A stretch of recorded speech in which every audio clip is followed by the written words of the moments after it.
I am Linda. I'm a compulsive eater, and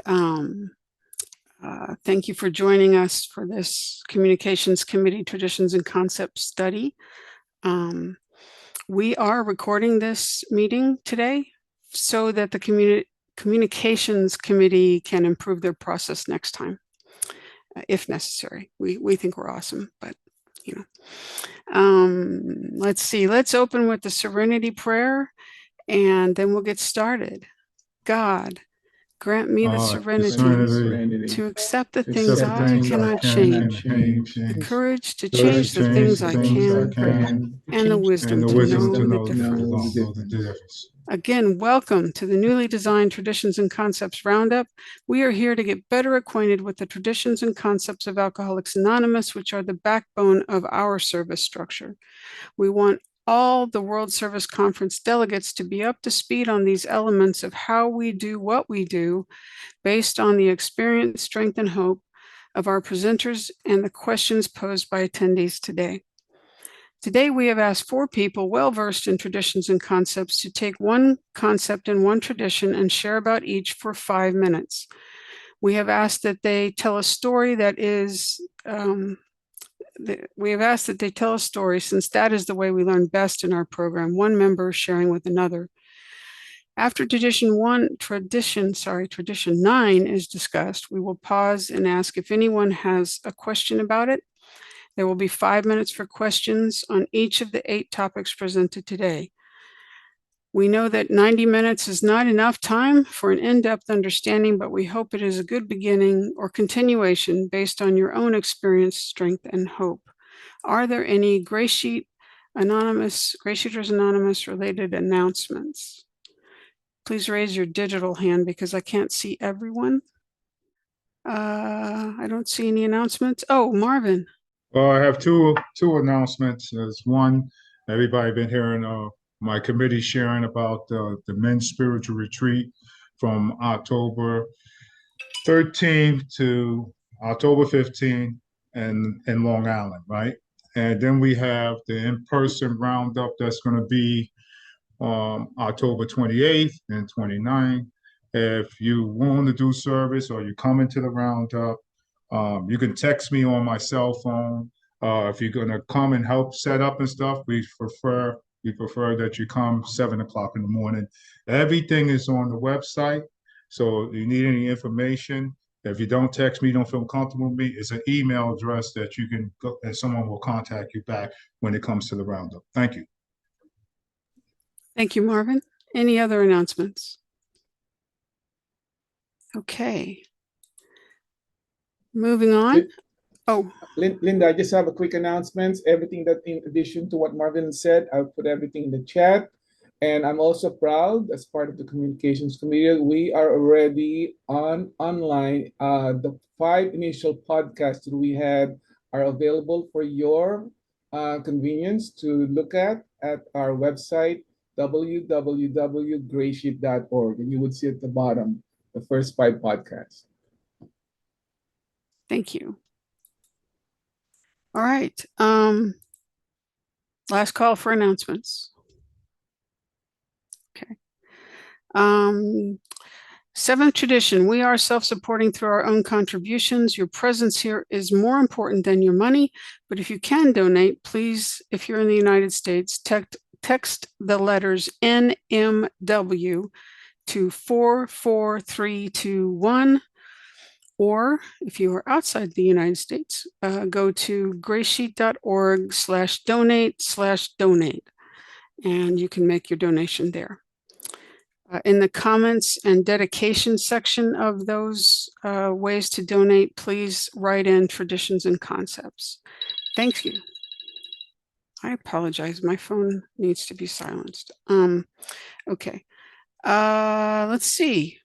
The timer today is Phyllis G. Phyllis, where are you, dear? Do I not see Phyllis? Ooh, we need a volunteer to be timer. Barbara, I saw your hand go up first. Thank you so much. We are timing the speaker for 5 minutes with a 1-minute warning, and then the questions for another 5 minutes with a 1-minute warning. And if you can use a sign that'd be great. If people don't reply after about 10 seconds, you can give a verbal. Would that work for you? Sure. Okay, thank you. All right.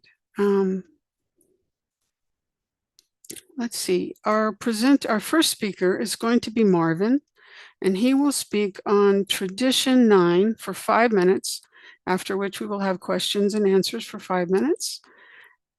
So take it away, Marvin, and thank you so much.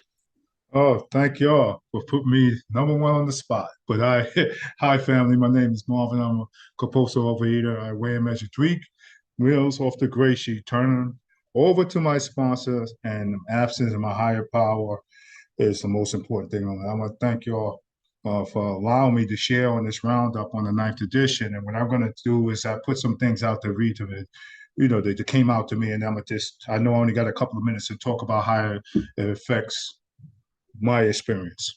GSA is such ought to never organize, right? But we may create service boards or committees, right? And so what it means is we may, so we may. It's not that we have to. Committees directly responsible for those that serve. So it's it's about that responsibility, right? And for me, it's that I got to be careful myself of what I want to put in existence, And so so I'm going to talk in between of my PowerPoints, right? Tradition define the way that our fellowship functions. So the 9th edition, it defines what we do and what we're doing today, right now, on this Zoom platform. Okay, steps and traditions are especially set down and specifically in order for a reason, And so I can't jump from the 9th edition to the 12th edition. I must keep it on the 9th edition, and this is what we have here when we set up committees and boards, if needed. They organize this, not the type of organization, because it talks about organization. So the type of organizing is within the 9th edition, how we apply it, right? And so that needs to be known, and that's very, very important, because I could probably organize something that has nothing to do with us. So within that 9th edition, in that body of that 9th edition, it has, in order for me to organize different committees, if we need committees, I don't do none of these things by myself. I do this if we need a board, etc. Because the meaning of the 9th edition is very, very clear. So if everybody read the 9th edition, they know exactly what I'm talking about. We always, right, so a loving God to express himself, herself, something that's unseen, right? And a group conscious. That is so, so, so important. That is a group conscious, and we express ourselves in that group conscious and allow people to be who they are. And sometimes that's difficult for me because I don't even like who I am sometimes, and I don't want to do service. I don't want to do a lot of things I do is so I can get better and connect with people. I don't feel that way today, but that is my experience, because my experience in the business meeting, practicing a tradition, because usually the traditions are done in business meetings, right? And if you're in an in-person group, where I come from, we do the traditions. And sometimes what happens is I forget about my own personality and someone else, and I get in conflict. And so what happens is that at that point, I am not applying the 9th edition. I am applying what Marvin thinks. And because I might say, hey, that's unacceptable of what you're saying, and that's wrong information. And it's a way I can do it within the tradition, And so I got to be careful of that. We may, like I was saying before, we may create service boards, committees, serve as needed in the fellowship. So it always has to be about the fellowship. So that means that I cannot, do these things on my own, create my own board, create my own committees. I have to come to a body, and then we have to agree that we need this committee. If we feel that we need to extend the board, I got to bring it to the body. So all these things, what I learned is that with this tradition, I can't do none of these things alone. And so GreySheeters Anonymous, is watching it grow.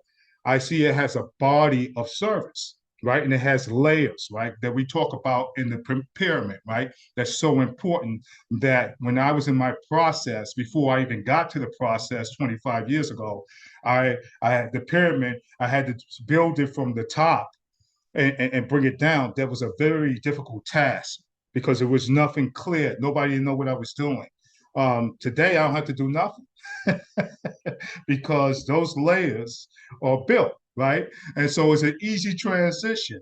It's easy for me to pick up things, right? Even if I don't understand it. So when I decided to get back involved, y'all can hear me? Y'all I hear couldn't me? hear Barbara telling you that was time, Oh, so if you could wrap. oh, hey, Barbara, yes, you're mumbling. All right, that's over. I got you, Barbara. I'm good. I'm done. Thank you for letting me share. Thank you so much, Marvin. Sorry for the abrupt ending there. Right, it's all right. Now we have questions and answers for 5 minutes with a 1-minute warning. Okay. Does anyone have a question? Please raise your digital hand. We have 2 screens of us right now. This is so exciting, but I can't see everybody's hands. So no questions about Tradition 9? Okay. Moving on. Shall we do Concept 9, Marvin? Okay. Thank you, sir. Thank you. Thank y'all. Concept 9, all right? Elements of service, structure, have the responsibilities carefully to consider, right?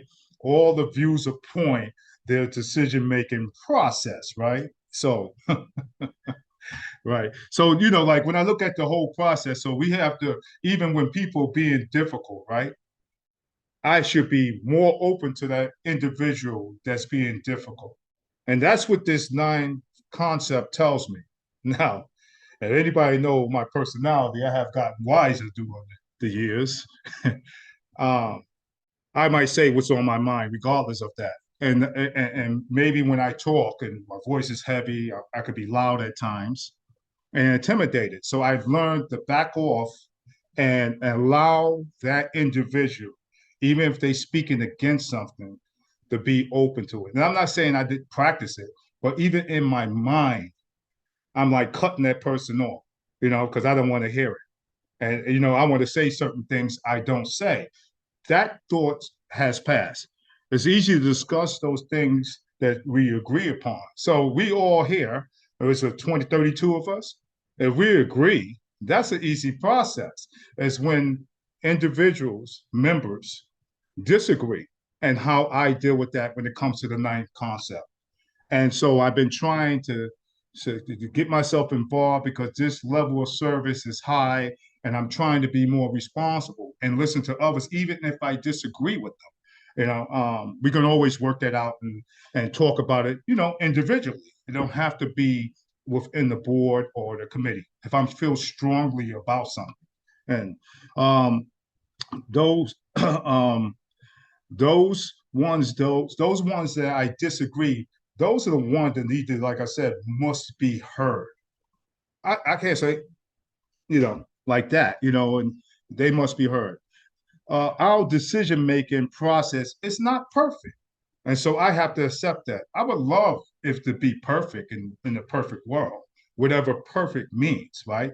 And so I have to step back and say, hey, that's the reason why you're in GSA. I really have to take a 10 step. Concept 9 encourages us to continue to consult group conscious. So the group conscious is so important. It's the foundation of the 9th concept. That's the body of that to keep me out of the way.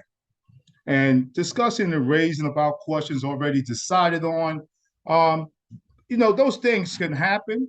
And I still have to allow, if I'm cheering a board or cheering a committee, that person to speak. And I can say, hey, you can put that in writing. And then maybe that committee or that board might look back at that.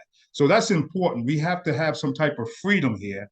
and freedom of speech, even when we disagreeable to things, because it's like I said earlier, it's easy to disagree. Once a decision is made, we can reconsider it or confirm it, but doesn't mean that that's going to change us. So that means that we need to go on, or who's ever that individual, right? So we already voted on something, right? And the individual might want to be difficult, but for that individual, if they applying and practicing the ninth concept, they must move on it with that, and still, like some people just make decisions that, and I've been One more in. minute, Marvin. Thank you. I've been in where people, I quit, and I go, oh my God, you know what I'm saying? Because they didn't go their way. That's not what it's about. We have to accept the majority said this is what it is. And so now, move on, and hopefully I can make a difference down the line. And so, like I said earlier, the foundation when it comes to concept 9 is the group conscious. That is the foundation of our conscience, and we must remember that. Thank you for allowing me to share on the 9th concept. I hope I did a good job. You did an excellent job, Marvin. Thank you so much. Does anyone have questions for Marvin? Joey, please go ahead. Hey everyone, my name is Joey and I am a compulsive eater. Marvin, thank you so much. A lot of people knows you, but those who are new to our program, Marvin's one of the backbone of the GreySheet community, that he was instrumental in providing us our own identity through our own GreySheeters Anónimos, and it happened in New York. So my question to you, and thank you so much for that wonderful service, Marvin, on Tradition 9 and Concept 9. So I heard it from a long timer, and I just want to clarify that. What are the interrelationship between Step 9, Tradition 9, and Concept 9? If you could just, if there is any relationship with those things. The biggest relationship is with them is a group conscious on both levels. So the tradition is for on the group level. The concept is on the level of service, what we do right now, like world service, the committees, that's underneath world service, is we all should be practicing the concept. Some people try to bring it on the group level to educate the members that's on the group level, that's the most powerful instrument, so they could be, when they go to higher service, they have an idea and they blend right in with the concept. So the tradition, all traditions, is just that the concept is a higher level of a tradition and a spiritual principle. I answer? Oh, I was muted, sorry. Thank you very much, both of you. Any other questions? I'll ask one. Marvin, have you had a time where you had a plan, a suggestion that didn't get adopted and you had to step away from it because of group conscience deciding the opposite? No, I have seen individuals. Usually I bite my tongue, and just handle it. I haven't really walked away from anything because I don't know it all. And so that's what happened. I've seen people do that. And I have seen it on different levels of service. I wouldn't say, I would tell anyone that's doing service right now, don't practice that. If you have to leave a committee or a board, it's because it can't fit and you can't be responsible and accountable. But we should be able to listen to each other regardless if we disagree. This is so important. The group conscious is the most important thing. If it's Marvin's conscious, we have a problem. And I think Maggie has her hand up. She does. Go ahead, Maggie.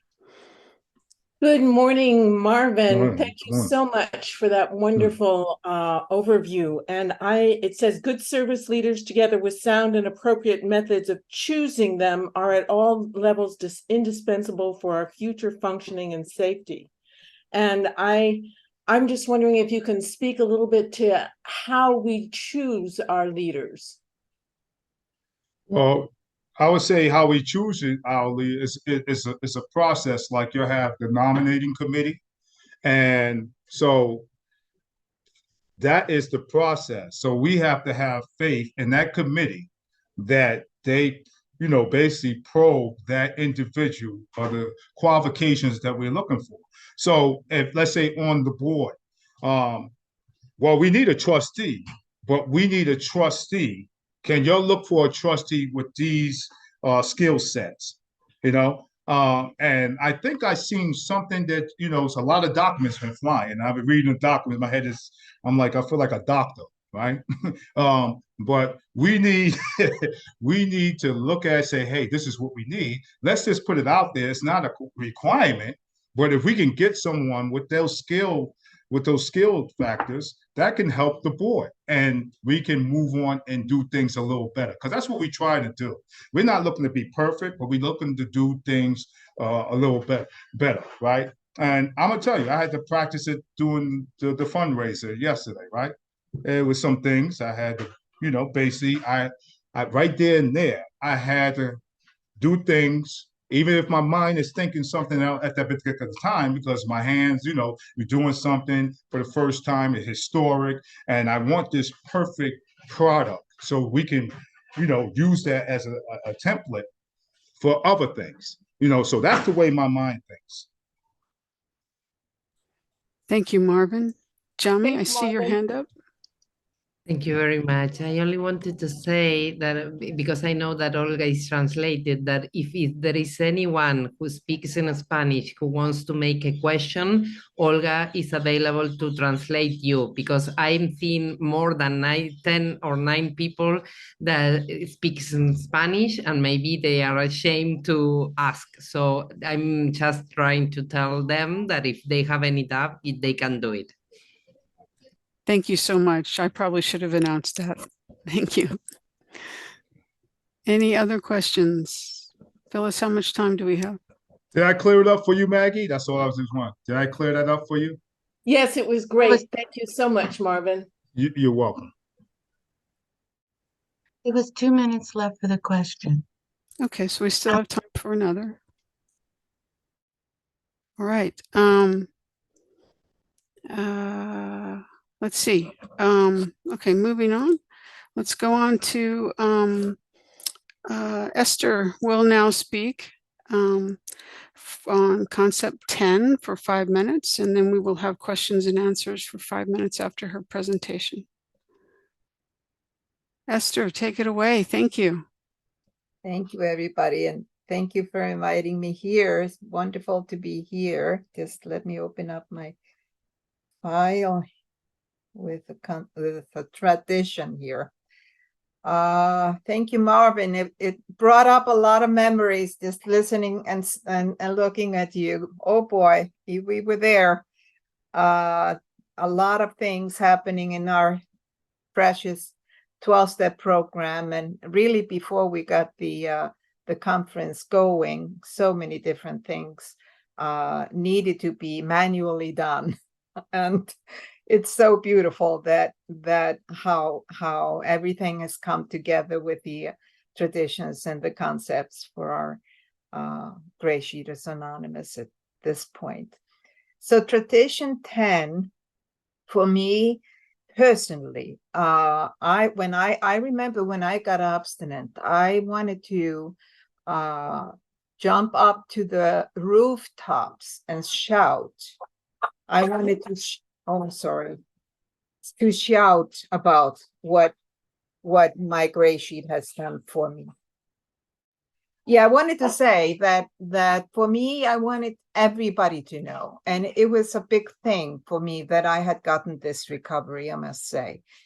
And I felt I had been in 12-step programs for a long, long time, but when I entered GreySheet and got this recovery, I felt it should be out there. And oh boy, how grateful I am for tradition 10, and especially since I am also a two-hatter, and how necessary it has been for me to be shielded by tradition 10.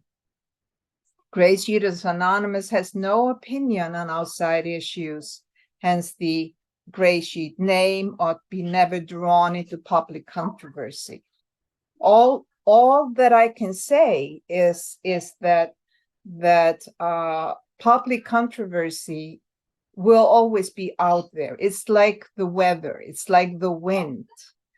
So we need a house, and tradition 10 is really a house for us to shield us so that we have safety to be abstinent and to be anonymous.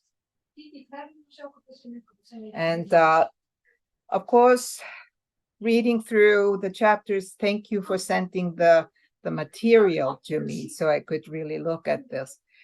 And I had actually thought before, when I was contemplating on what to say, having had the background of the Washingtonians, and I could read in this one that they talk about the Washingtonians, where the politics, where all different kind of issues were invited into the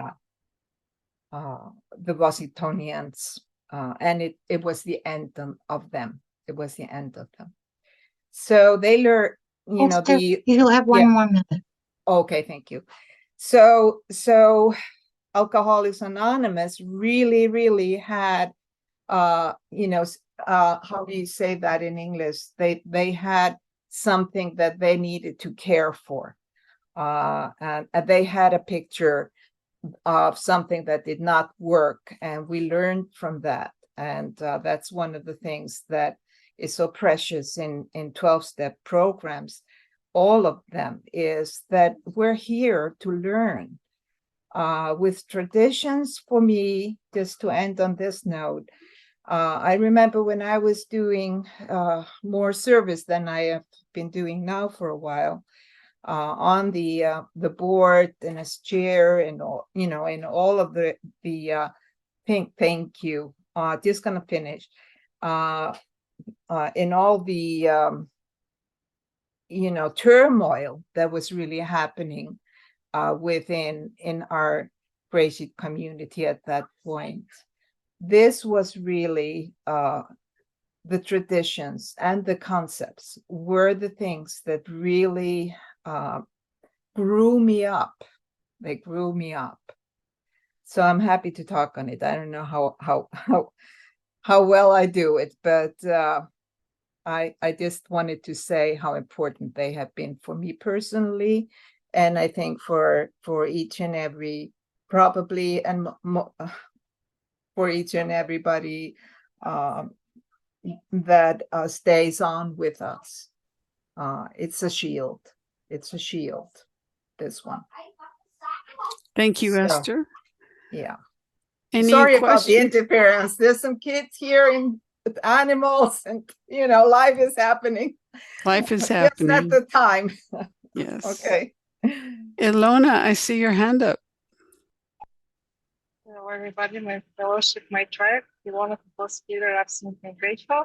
Thank you, Esther. Thank you, everybody, for doing this. My question for tradition 10 is: has the fellowship actually known, or has the fellowship gotten into trouble with being enmeshed in with outside issues, and how has how have we actually dealt with this successfully? So, because I've been abstinent for 8 years, but we don't have much history. A history book is coming out, but so thanks. Yeah, well, there's been controversy, for sure, and we didn't own the rights to the GreySheet, for example, and that was a big thing for us. Somebody published a cookbook that were our recipes, and OA wanted to sue us, and so yeah, they were there. It was that in earlier days. It was actually it was people really well, what's the word for it right now for me? Criticizing the food plan. They were really criticizing the food plan and saying it was not healthy, and we, that some health problems had resulted, and because of that, the OA community decided GreySheet, we shouldn't promote any food plans at that point. And so fortunately, some people that really had been given life by the GreySheet kept doing it and holding on, and here we are as a consequence of that. Yeah, so I think there can be different things coming up outside of us. I was just on a TV interview here in Iceland like a week ago, where a person criticized me and GreySheet. I was not there on behalf of a 12-step program. So it's a very, very sensitive matter. Things can come up, and we need to be aware of those and have ways of dealing with them as they come up. They will come up. That's what I'm saying. That's what I remember. Any other questions for Esther? I just want to thank Barbara again for timing, and Phyllis, thank you for timing. Excuse me, sweetheart. again. Gabby's got her hand up, I and we have see. 42 more seconds left. Okay, for Gabby. 1 minute. Short Go question, ahead. short answer. Go ahead, Gabby. Gracias, buenos días. Gaby GS, comunidad.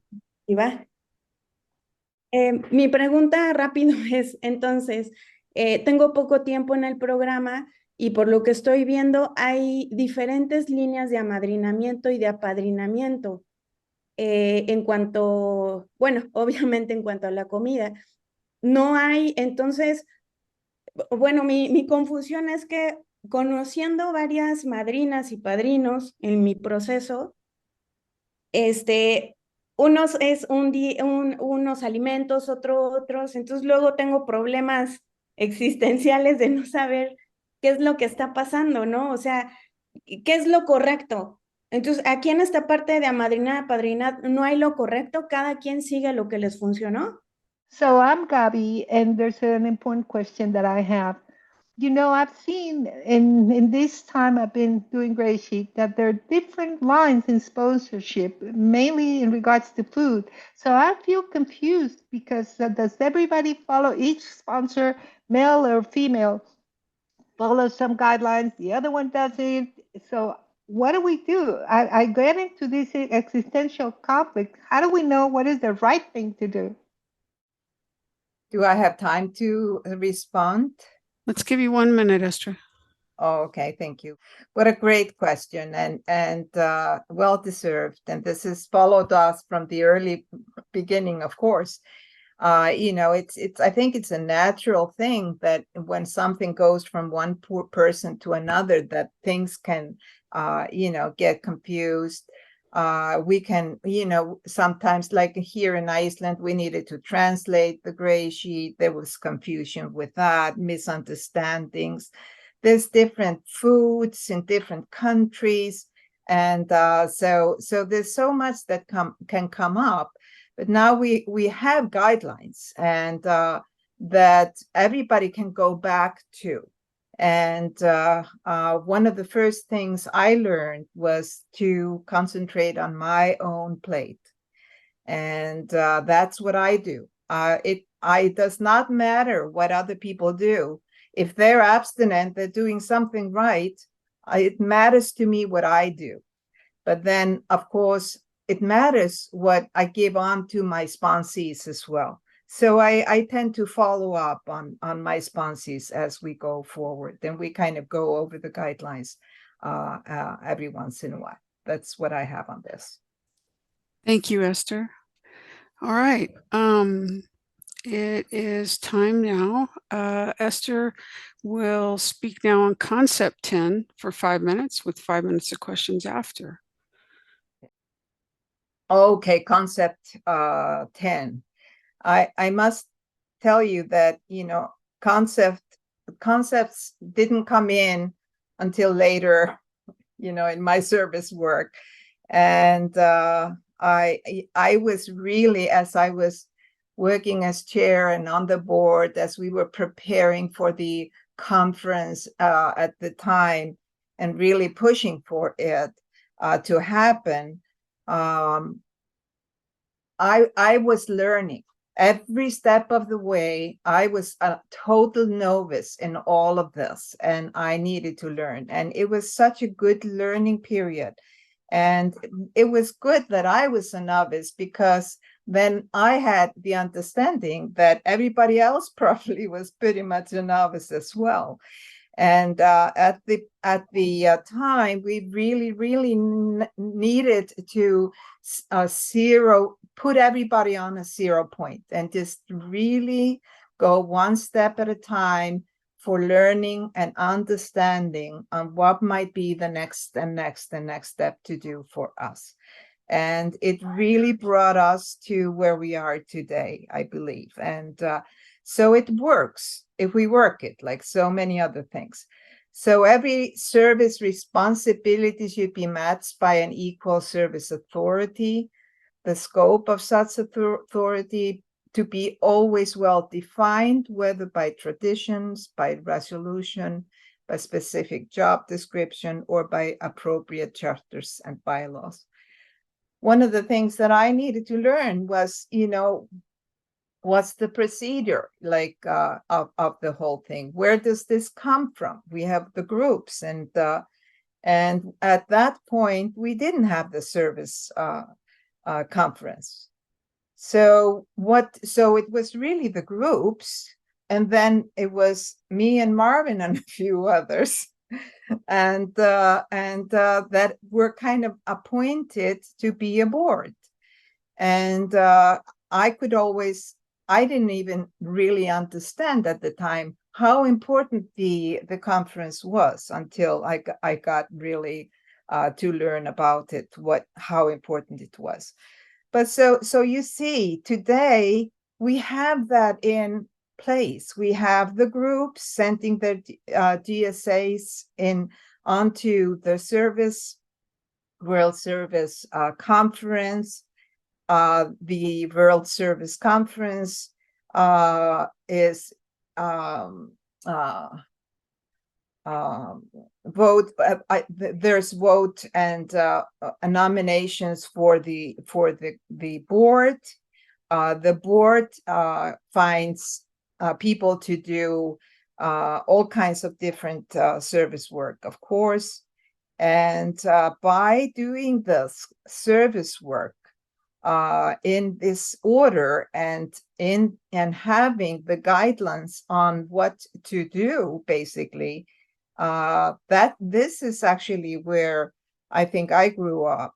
It was really learning to be with other people, like Marvin said, to have the conscience, the group conscience guiding us every step of the way in all matters, basically, and really not going forward if there was not a consensus, and hearing all the different voices of different people, how necessary that was, even though, sometimes you got really irritated by some of it, I must admit, but it was so necessary, and a lot of patience needed to be learned.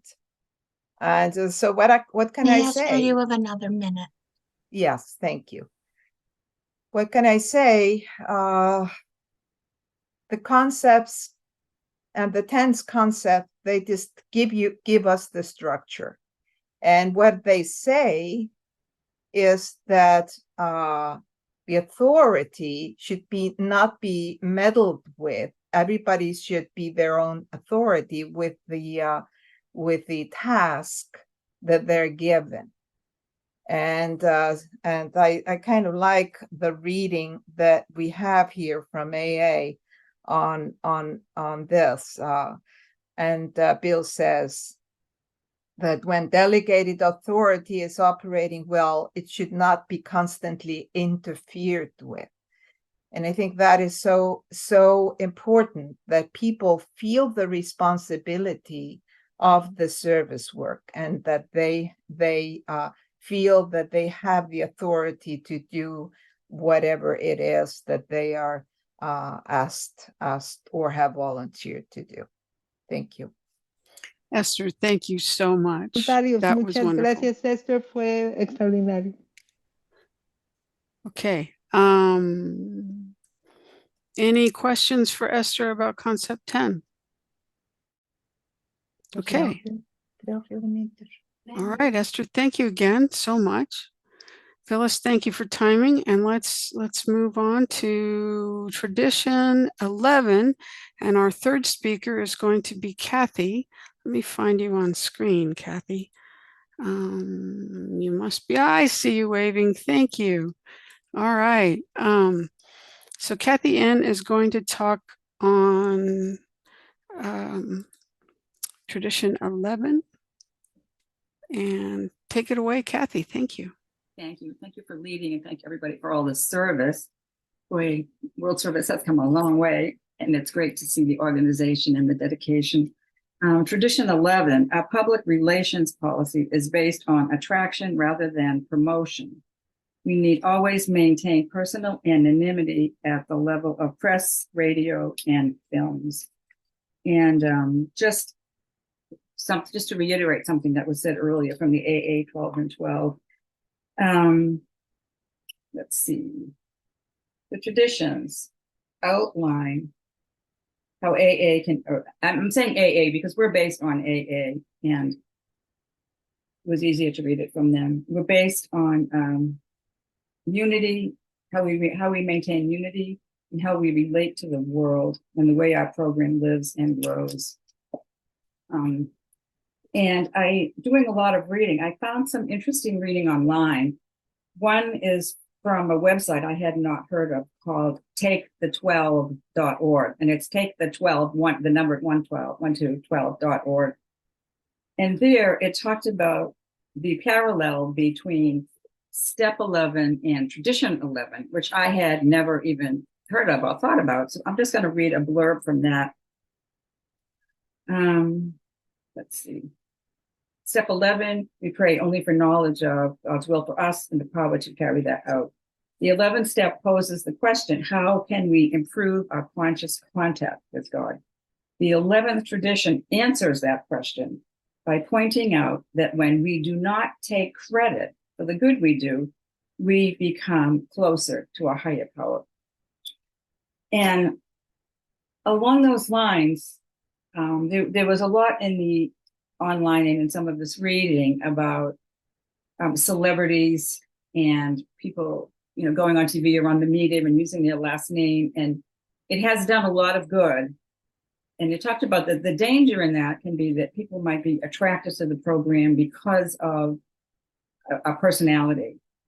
And if that person should lose their abstinence, it's never good to have anybody on the pedestal, but if that person loses their abstinence, it could affect the person who was attracted. They could be saying, well, obviously it doesn't work. So it really emphasizes the importance of last names and anonymity. It also talked about online, it talked about celebrities that we might see in the rooms. And I know myself from being in meetings in New York, and I'm sure from Los Angeles area and other areas, we do see celebrities in the rooms. And that can be very tempting. And it stresses not to even talk about that with other members of our program who've been seen at a meeting, who we see here, what we hear here, when we leave here, let it stay here. And anyway, yeah. And I remember one time my brother-in-law was saying, oh, he thought this particular actor was great. And I wanted to say, well, I have their cell phone number, but no. Absolutely. I really feel very strongly about anonymity and protecting that. And there are some questions about how to do an inventory on traditions of the group, and how am I respecting traditions? And that was one of them, I'm respecting fellowships, celebrities, and if somebody is really sick with a disease, would they be attracted to the way I live and how I talk and how I treat people, how I present myself? And the thing that's different today, though, that really complicates things today in terms of tradition is the digital world. And in AA.org, they have a whole, I'm not going to go into the whole thing. There's a lot of information if you wanted to read that. AA.org privacy policy. They have written a privacy policy, and they have a lot about it. Let me see.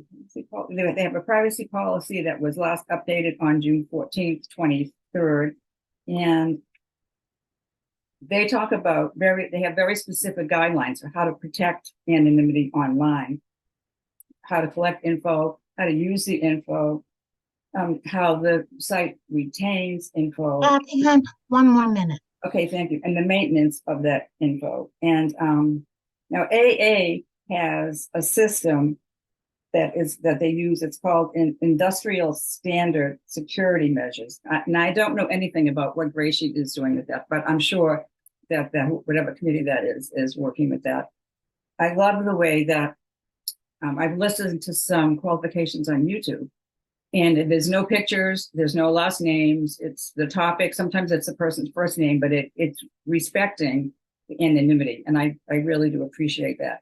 It also talked about how last names are used sometimes, like if we have like on our trying to get a census, that of course we have our website, most people, I'll speak for myself, my last name is on my email. So, but if it's within the group and it's not published, that is within the guideline. But the other thing it suggested was just to know that anything that we put online has a potential of going public. So we have to keep that in mind when we talk about ourselves, and never to talk about anybody else. Thank you. Kathy, thank you so much. That was wonderful. Any questions for Kathy on Tradition 11?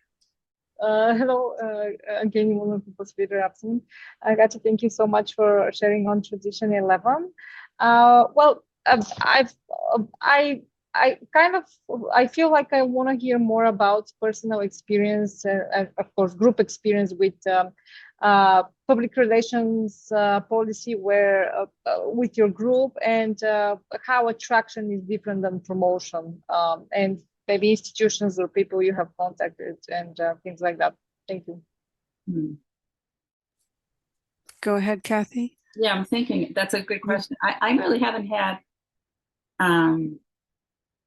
really any experience with that. I know at one time in Connecticut, there was a talk about maybe we shouldn't have put billboards up around the roadsides. And even though it wasn't going to have anybody's name on it, it still seemed like that was more of a promotion than an attraction. So that wasn't done. I haven't had any personal experience with people going outside and using their own name to try to bring people into the program in a public way like that. So I don't know, maybe somebody else has had experience with that, but I haven't had that experience. Ok, mi pregunta, Gaby, comunidad compulsiva, mi pregunta es, ¿cómo guardamos nosotros el anonimato entonces si nuestros compartires son publicados en Internet? Eso es lo que a mí no me queda claro. Esa es una parte que a mí no me ha gustado en lo personal. Gracias. Gabby is asking, how do we preserve the anonymity if our audios are published in YouTube, for example, or in a podcast? She is not very clear about it. How she can preserve the anonymity if her voice is in internet? Well, that's tricky. I mean, that was one thing it said, that you just know that anything that you say can possibly go public outside. Go ahead, Kathy. Go ahead. Let's see, how can we, there's a lot of very technical information on the website. Excuse me, takethe12.org and AA-intergroup.org about the privacy policy. There's a lot of technical information there about whoever is maintaining the website and takes care of all of the media interactions and questions and like the survey and all of that. What tools they would use to protect that. It's very technical, and it talks about industry standard of protecting anonymity. And I couldn't possibly, I mean, I could read it all, but it would take more than 5 minutes. But if you're interested, aa-intergroup.org, privacy policy. And they have a lot of information, technical information about how to do that. And I do know that GreySheet has people who are developing websites, and I'm sure that they are very knowledgeable about how to do this. But I personally don't. That's why I refer you to that website. There's Thank only you. 1 minute left with Thank you. this Marvin, questions. quickly. Thank you for leading us on that, Kathy. It's good to see you. I had my experience with 48 hours, and we wanted them to do it a certain way to blacken our faces, and so we can get this message across, right? And they didn't want to do it, and I didn't care about being on TV, right? Or whoever was going to do it to be on TV. So we told them no, we would not do it. My other experience is that I have like what they call a health fair.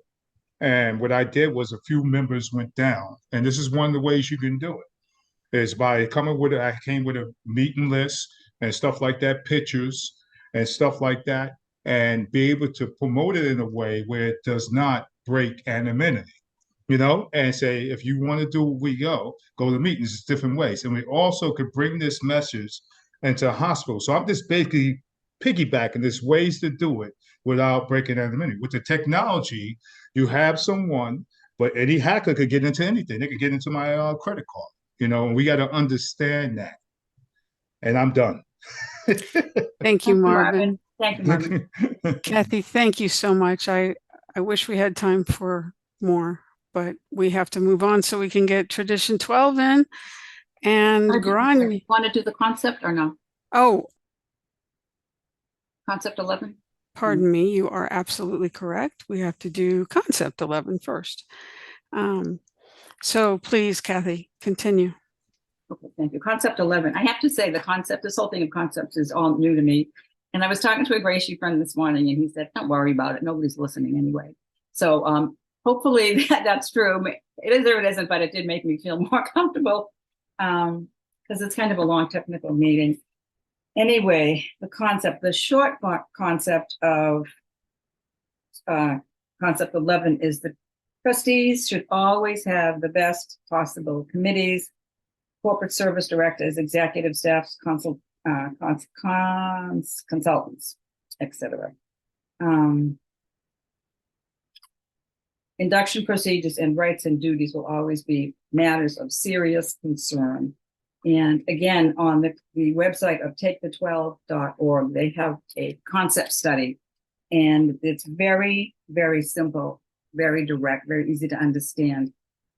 And it talks about having a board of trustees and then having standing committees to help the trustees.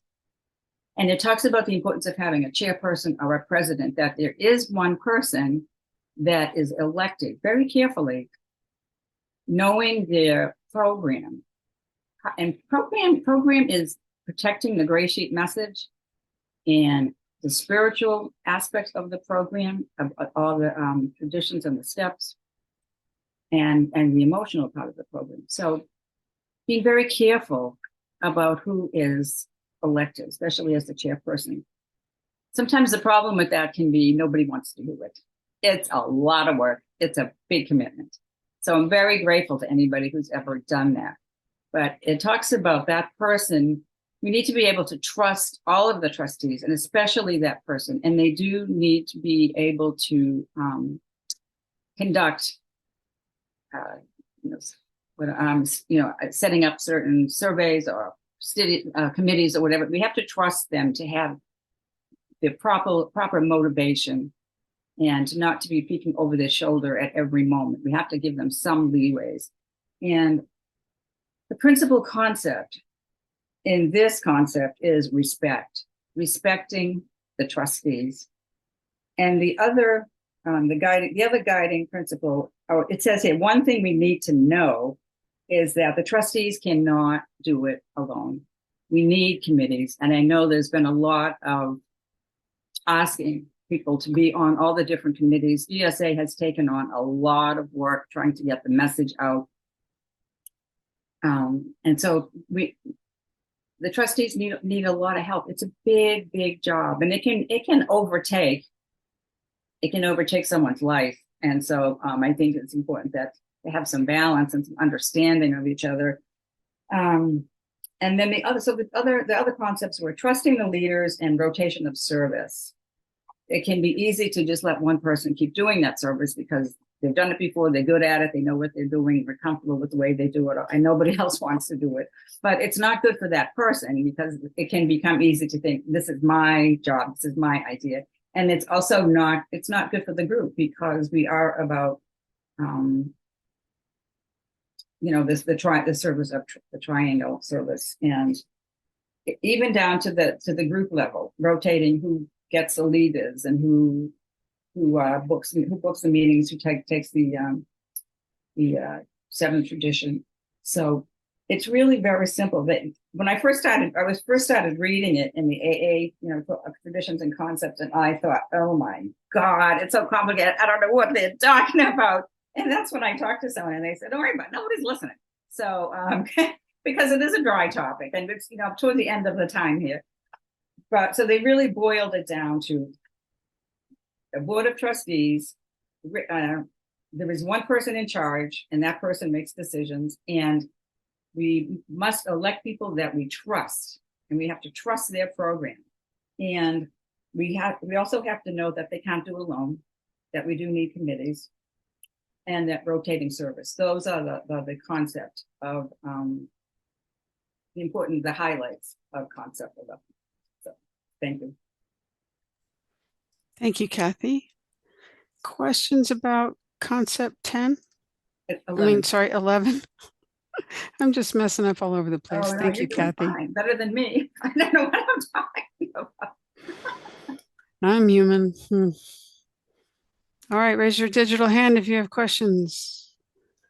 Concept 11.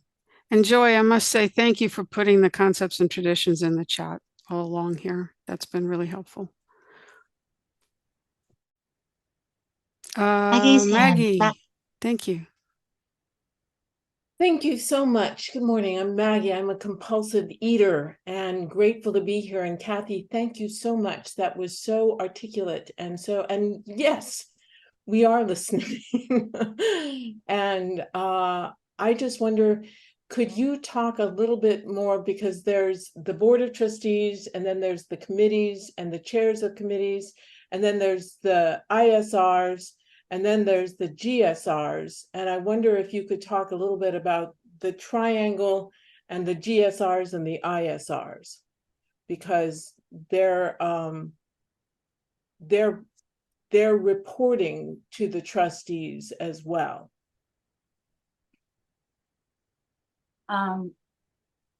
Well, I can talk a little bit about what I know about it from my experience of having been a GSR. I don't know that I did read about that in the concepts, but my experience as a GSR was that you are responsible to a group, and that you go to all the internet meetings that you're like, I'm in the Connecticut intergroup, so go to all of those meetings and bring back any information to the group. And then if they have questions, or if there's something that each meeting is supposed to vote on, bring that information back to the intergroup. The ISR is the person who is like the chairperson of that committee. And I believe originally the idea was to have it so that World Service conferences would only be for the ISRs. And it started off having the GSRs come. But I think it's changed, that people think that the GSRs should be there as well. But the ISR is one who coordinates all of that stuff. And I think they report directly to the board. So it's it kind of has a way of streamlining, information being passed up so that it's manageable. I know like our intergroup had meetings once a month, and then the intergroup met with the board on a regular basis, and I know the board meets on a regular basis, and then it all comes together through these kinds of service meetings like we're doing here today, and then it all culminates in the work that's done over the year by all of these separate committees. Comes together at a conference, at the big World Service Conference, where everybody can vote on how things are going to go forward. I know you probably know more about that than I do, because that's my experience. Thank you, Kathy. Joey, you have a question? Yep, thank you. Thank you, everyone. You know, I kind of laughed when you said that it's pretty dry and cut and throat, and then I do the same thing. You know, when I first start, my name is Joey. I'm a compulsive eater. Oh my God, I need to forget. I have to build and forget. I need to remember that, because I'm a compulsive eater, no matter what. When you said about my point is that I always gravitate away from those that are dry. And then what I've learned from my experience, that those that I gravitate away are those things that I'm learning so much, being a trusted servant. So what I got from your share is amazing. Thank you. You said about respect and balance, you know, and I wanted to, could you talk more about respect and balance and how it really transformed you? Because you've been there for a long time. You've seen everything, what's going on in the GreySheet community. And how would you more elaborate on that respect and balance for the group? Thank you, Joey. I think respect, I have to applaud the World Service, the way it has grown and the way it has run the World Service meetings. Because at the beginning, sometimes it was like, you know, a shooter at the OK Corral. Everybody was raising their hands and had this opinion and that opinion, and, you know, we could be at loggerheads. And in the last couple of conferences, it's really been, it has structure. I think that the committee, the trustee committee, have developed structure and respect for the person speaking and then opposing views. There's a built-in respect in how the opportunity to give those different viewpoints and how to vote has been developed. So I really applaud that. And then balance, I think, on a personal note, I mean, sometimes there's so much work to do and we get so enthusiastic. I think sometimes we can get so enthusiastic that we take on too much. I know for myself, I at one point became overwhelmed, you know, being on this committee and that committee and doing this service and that service and all. And I had to decide what was more important. Like, I'll give an example. I was at a meeting one day and a newcomer asked me to sponsor her. And my first thought was, I can't take on a newcomer because I have so much to do for World Service. And then I thought, oh, Kathy, there's something wrong here. There's something very wrong. The whole point of World Service, of everything, is to help somebody else get abstinent. So I took on the newcomer and I backed off from some service. I mean, I think service is important, but I can't do a good job with service if I'm spread too thin. So I have done World Service over the years, and thank you, Phyllis. And I think I just have to keep checking my priorities. So thank you. Thank you, Kathy. Dahlia, I'm sorry we didn't get to your question. It is time to move on. And oh, Kathy, again, thank you so much. That was wonderful.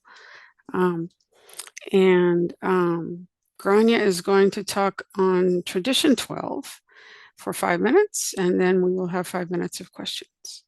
Thank you, and take it away, Grania.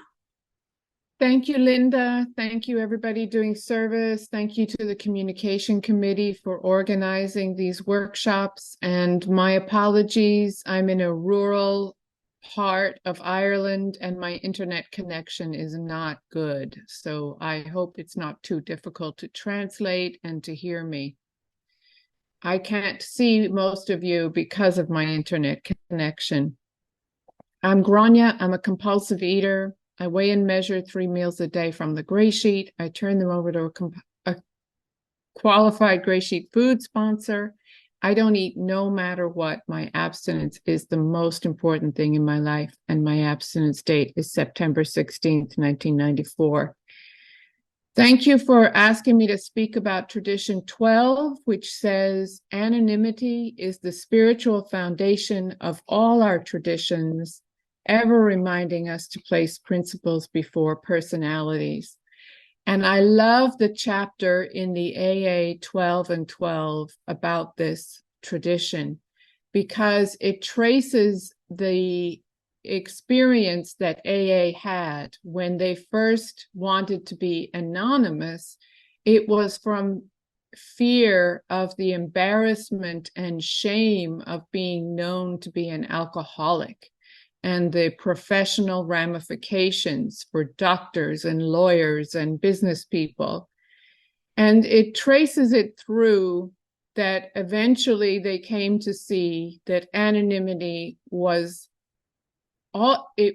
indeed protecting us, but not from shame and embarrassment from being known to be a compulsive eater, but is from big shotism and from getting an overinflated ego.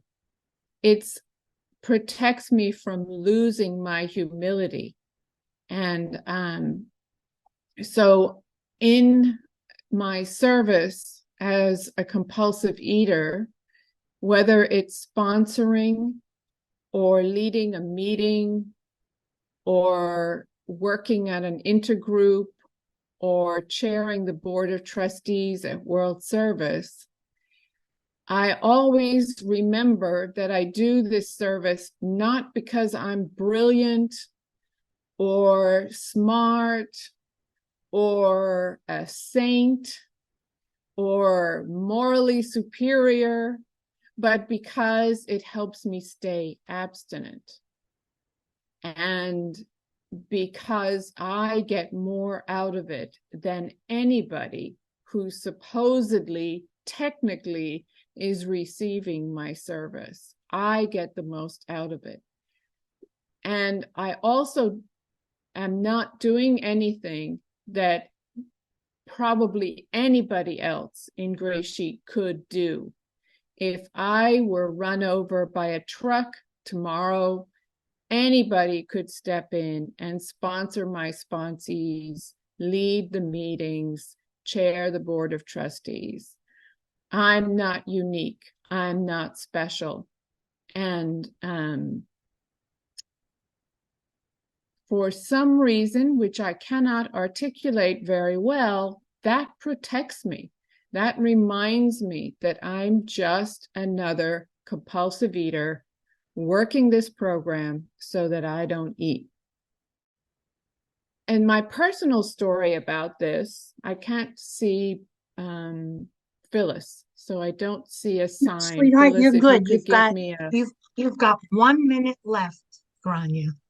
I was just going to put up the sign. Thank you, Phyllis. When I first started going to New York to go to the New York Roundup, I have to tell you 2 stories about this tradition and humility. I would come from Michigan on a plane to New York to go to the Roundup, and I thought that everybody in New York should stand up and applaud because I had gone to all the trouble to come all the way to New York for the Roundup, and that I should get a chance to share in every meeting because I had gone to all the trouble to come to New York to go to the Roundup. And they didn't. They didn't applaud. They didn't let me share in every meeting. And it was the best thing. I'm just another compulsive eater. I'm not special. But at the New York Roundup, we used to tape the qualifications, and they were taped by a professional service. And at the beginning of every recording, the professional service included the last line of this chapter in the 12 and 12.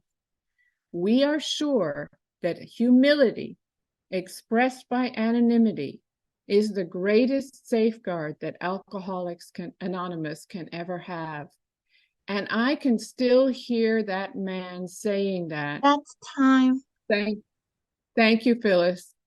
And it reminded me that everybody who participates in a GreySheet meeting is just as valuable as anybody else.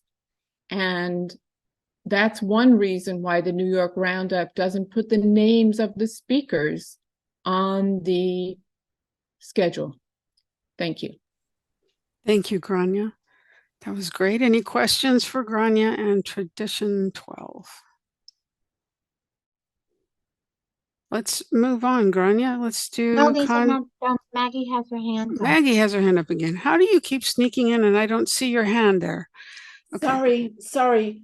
I just really quickly, I'm a compulsive eater, and Grania, you said you had 2 stories, and I wondered what the second story was. Thank you, Maggie. So that just speaks to how poorly I express myself. Because the first story is that I was not humble when I would go to New York. I expected special attention for having come halfway across the country to participate. Story number 1. Story number 2, the words of on the tapes, on the CDs, ringing in my ears today, reminding and explaining for me why the New York Roundup Committee has never put the names of the speakers on the schedule. That it's not about the individual, it's about the fellowship, and I'm nothing special. Sorry, Maggie. False hopes.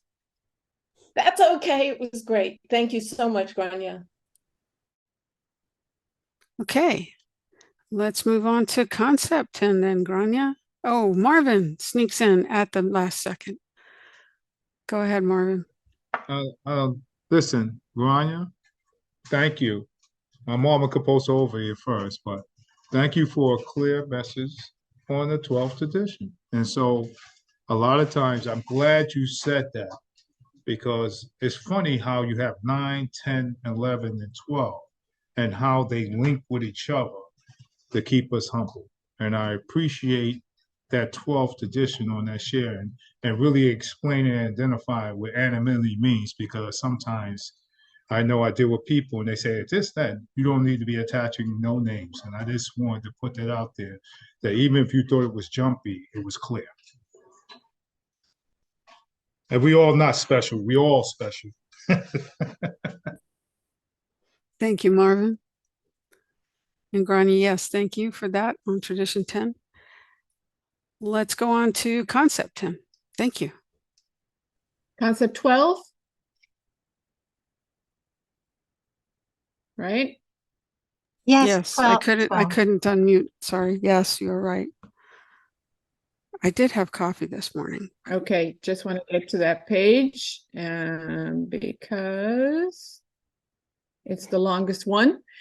So concept 12. So first of all, like the previous speakers, when I first started getting involved in world service, I was invited by Marvin and others to join the board long before we had a conference of delegates who could elect people to the board. So I did feel special because I had been invited to join. As Esther Helga said, in those days, it was by invitation, not by election. This was back in the 90s. And I never heard of the concepts for world service. Never heard of them. I heard of the steps. I heard of the traditions. I didn't even know what the concepts for world service were. And I have to thank Cindy, who is here today, for introducing me to the concepts, because she was the one who gave me a copy of the AA service manual. And I tell you that this workshop that the communication committee is hosting is so valuable, because this is now the 4th year that we have done these studies of the concepts. So probably I've read each one 4 or 5 times and listen to people talk about them, and I get more out of them every time. I understand more about them. And when I first read them, they were so difficult to understand. So if you're reading them for the first time, especially translated, and you're having a hard time understanding them, know that there is hope. The more involved you get and the more you study them, the more they become clear. So this time, what I learned about the concepts is that Bill, when he wrote them, was very clear. These 12 concepts describe AA World Service in the 1950s, and it will change. And the structure and the function of our World Service organization can change over time. And so we don't have to do everything exactly the way it's described in the concepts, because even Bill said at the beginning that they can change, and they have. But concept 12 cannot. Concept 12 is like the Bill of Rights on the American Constitution. It can only change when 75% of the groups, the registered groups of GSA, agree to change Concept 12, because Concept 12 was considered to be that important. They don't call it the Bill of Rights, they call it the general warranties of the conference, but they are really the Bill of Rights for all of us in our organization.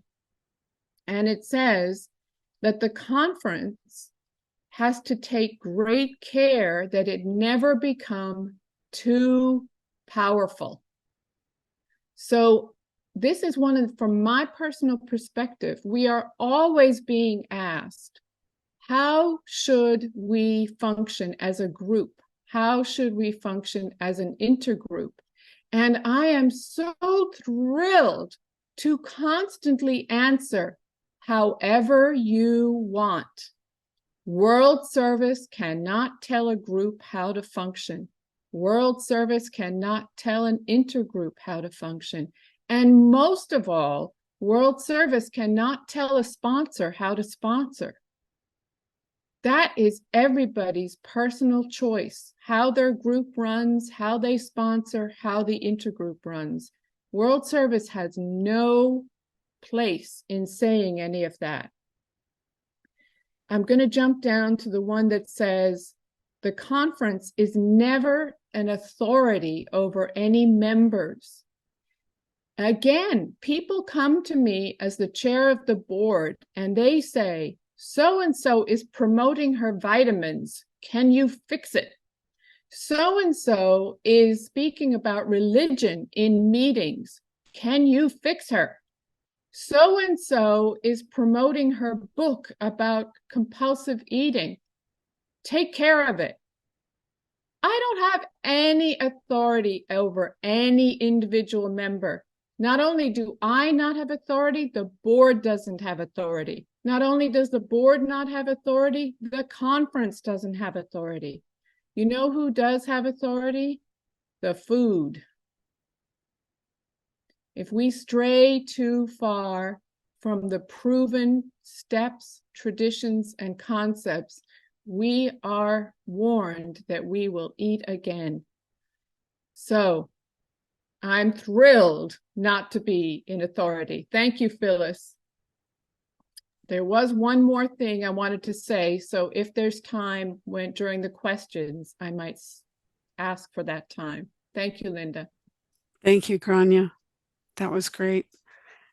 Any questions for Grania on, let's see if I can get it right, concept 12.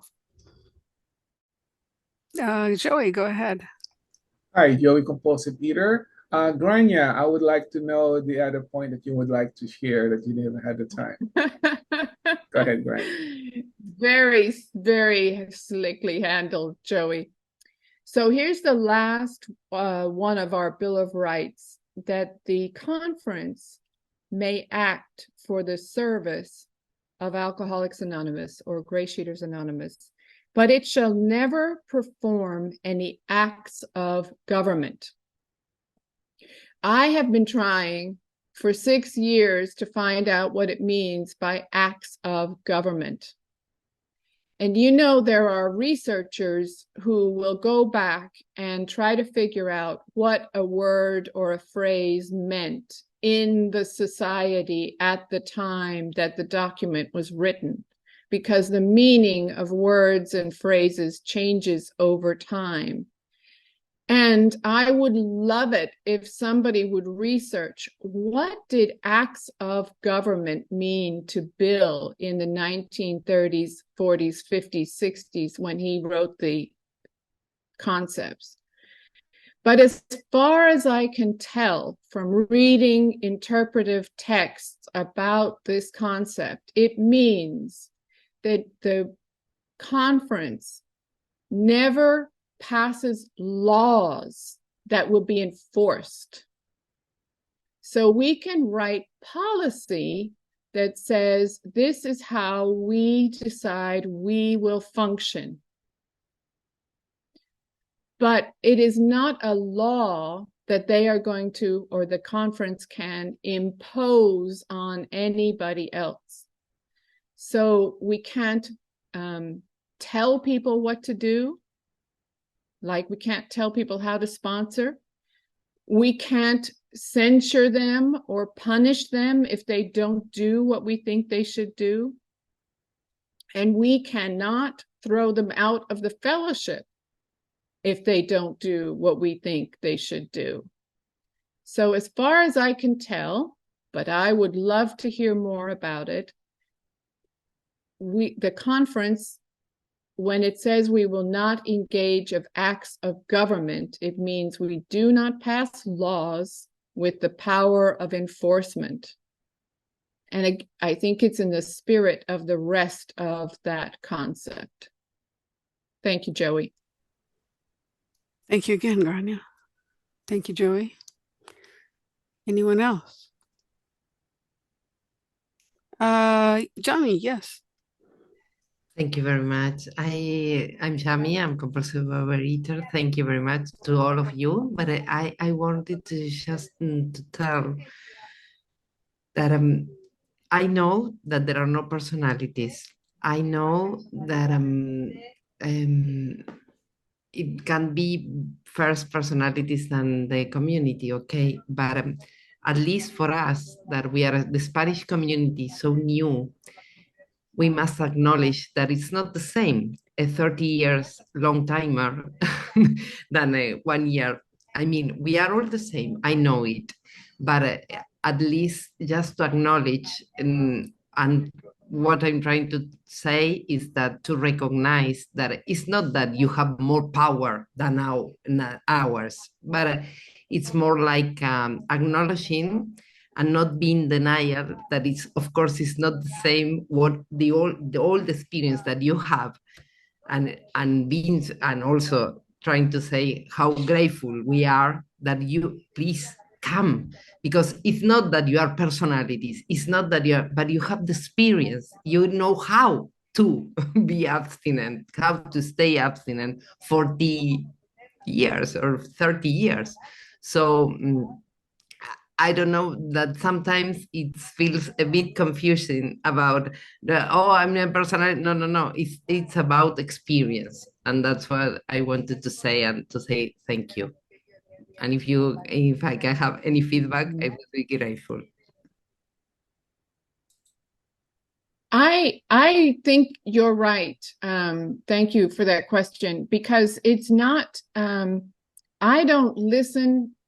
If I have a question about how to recover from this illness, or if I have a question about how to sponsor, or if I have a question about a difficult situation in a group, I am much more likely to call somebody with 30 years of abstinence, 35 years of abstinence, 40 years of abstinence, and to listen so carefully to what they have to say, because they've proven that they can stay abstinent through all those personality conflicts, difficult situations, making mistakes. It's not because I think they are all powerful or a big personality or a celebrity. It's exactly what you say. And the big book, I'm sorry, the 12 and 12 says that those of us with experience learn to be a source when asked. When people come to us with a question, but we don't go out and tell you how to do things because that's the way we did them. But if you ask, we are there to answer. That's what the 12 and 12 talks about, the difference between elder statesman who waits for people to ask for his input and a bleeding deacon, somebody who goes out and tells you how to do it because they think they have the answer.